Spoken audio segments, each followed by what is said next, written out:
This is the story of Jephthah the Gileadite. Jephthah the Gileadite was a mighty man of valor, but he was the son of a harlot. And Gilead begot Jephthah. Gilead's wife bore sons. And when his wife's sons grew up, they drove Jephthah out and said to him, "You shall have no inheritance in our father's house, for you are the son of another woman." Then Jephthah fled from his brothers and dwelt in the land of Tob. And worthless men banded together with Jephthah and went out raiding with him. It came to pass after a time that the people of Ammon made war against Israel. And so it was, when the people of Ammon made war against Israel, that the elders of Gilead went to get Jephthah from the land of Tob. Then they said to Jephthah, "Come and be our commander, that we may fight against the people of Ammon." So Jephthah said to the elders of Gilead, "Did you not hate me and expel me from my father's house? Why have you come to me now when you are in distress?" And the elders of Gilead said to Jephthah, "That is why we have turned again to you now, that you may go with us and fight against the people of Ammon and be our head over all the inhabitants of Gilead." So Jephthah said to the elders of Gilead, "If you take me back home to fight against the people of Ammon, and the Lord delivers them to me, shall I be your head?" And the elders of Gilead said to Jephthah, "The Lord will be a witness between us, if we do not do according to your words." Then Jephthah went with the elders of Gilead, and the people made him head and commander over them, and Jephthah spoke all his words before the Lord in Mizpah. Now Jephthah sent messengers to the king of the people of Ammon, saying, "What do you have against me, that you have come to fight against me in my land?" And the king of the people of Ammon answered the messengers of Jephthah, "Because Israel took away my land when they came up out of Egypt, from the Arnon as far as the Jabbok and to the Jordan. Now therefore, restore those lands peaceably." And in like manner they sent to the king of Moab, but he would not consent, so Israel remained in Kadesh.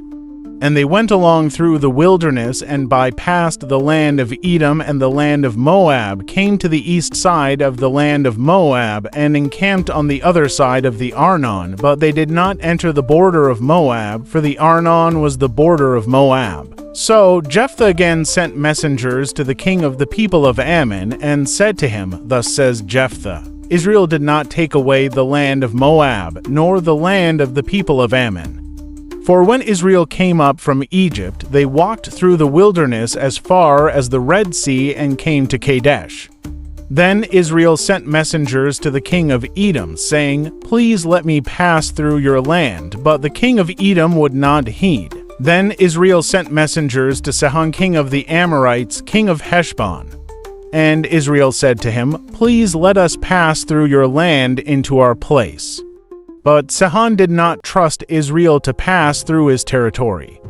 So Sihon gathered all his people together, encamped in Jahaz, and fought against Israel. And the Lord God of Israel delivered Sihon and all his people into the hand of Israel, and they defeated them.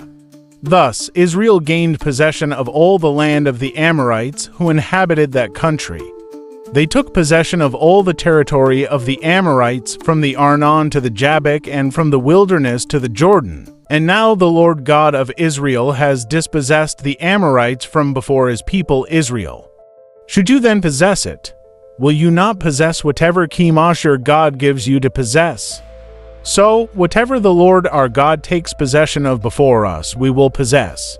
And now, are you any better than Balak the son of Zippor, king of Moab? Did he ever strive against Israel? Did he ever fight against them, while Israel dwelt in Heshbon and its villages, in Aroer and its villages, and in all the cities along the banks of the Arnon for 300 years? Why did you not recover them within that time? Therefore I have not sinned against you, but you wronged me by fighting against me. May the Lord, the judge, render judgment this day between the children of Israel and the people of Ammon." However, the king of the people of Ammon did not heed the words which Jephthah sent him. Then the Spirit of the Lord came upon Jephthah, and he passed through Gilead and Manasseh, and passed through Mizpah of Gilead. And from Mizpah of Gilead he advanced toward the people of Ammon. And Jephthah made a vow to the Lord, and said, "If you will indeed deliver the people of Ammon into my hands, Then it will be that whatever comes out of the doors of my house to meet me when I return in peace from the people of Ammon shall surely be the Lord's, and I will offer it up as a burnt offering." So Jephthah advanced toward the people of Ammon to fight against them, and the Lord delivered them into his hands. And he defeated them from Aroer as far as Minnith 20 cities, and to Abel-keramim with a very great slaughter. Thus the people of Ammon were subdued before the children of Israel. When Jephthah came to his house at Mitzpah, there was his daughter coming out to meet him with timbrels and dancing. And she was his only child. Besides her he had neither son nor daughter. And it came to pass, when he saw her, that he tore his clothes and said, "Alas, my daughter, you have brought me very low. You are among those who trouble me. For I have given my word to the Lord, and I cannot go back on it." So she said to him, "My father, if you have given your word to the Lord, do to me according to what has gone out of your mouth, because the Lord has avenged you of your enemies, the people of Ammon." Then she said to her father, "Let this thing be done for me. Let me alone for 2 months, that I may go and wander on the mountains and bewail my virginity, my friends and I." So he said, "Go." And he sent her away for 2 months. And she went with her friends and bewailed her virginity on the mountains. And it was so at the end of 2 months that she returned to her father, and he carried out his vow with her which he had vowed, and she was a virgin.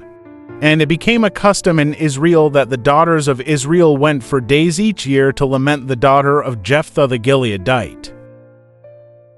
Here are the things I've learned from the story of Jephthah. 1. When we make a vow to God, be specific about it. Be specific about the things that you want to offer to Him as a free will sacrifice, so that grief or trouble may not fall upon you, or as much as possible, just do not make a vow to the Lord at all. 2. I don't believe it was necessary for Jephthah to make a vow. The Spirit of the Lord came upon him, and he could have just asked for specific confirmation, just like what Gideon did in Judges 5 verse 23, and God did it so, according to what he asked. 3. People may bring you down, reject you, or disown you for whatever reason, but as long as you remain faithful to the Lord, He will raise you up in your appointed time.